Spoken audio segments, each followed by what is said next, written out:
এই যে গ্রামের বাজার, দোকানদার ছাড়া গ্রামের বাজার। Handmade goat's milk soap. So এগুলা গডস মিল্ক মানে হচ্ছে ছাগলের দুধ দিয়ে বানানো সাবান। সো এই যে মুরগি, গ্রামের মুরগি, এখানে সাবান আছে, দাম লেখা 250 এগুলো সুইট 1 পাউন্ড করে, যেগুলো 50p করে নিচে। এগ রাখা, তারপরে যে টাকা রাখার জন্য জার রাখায়, যে অলরেডি কেউ টাকা রেখে গেছে কিনা।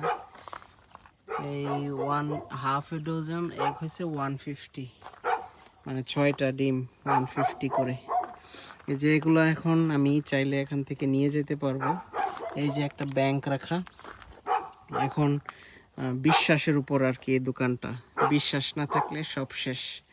আমার এই সাবানটা মন চাইছে, আমি 250 সাবানটা নিয়ে যাব, আর হলো গিয়ে এখানে 250 রেখে যাব। ওই যে রাখছে এখানে তারা, এইসব বাসার লোকেরা রাখছে, তো এরাও এটা বিশ্বাসের উপরে রাখছে আর কি।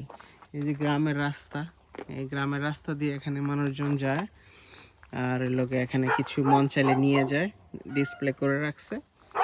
এখন কেউ যদি এখানে টাকা না দিতে চায়, কেউ যদি টাকাটা ব্যাংক সহ নিয়ে যেতে চায়, তাহলে আসলে ওরা কিছু করতে পারবে না। সো এটাই হলো গ্রামের বাজার।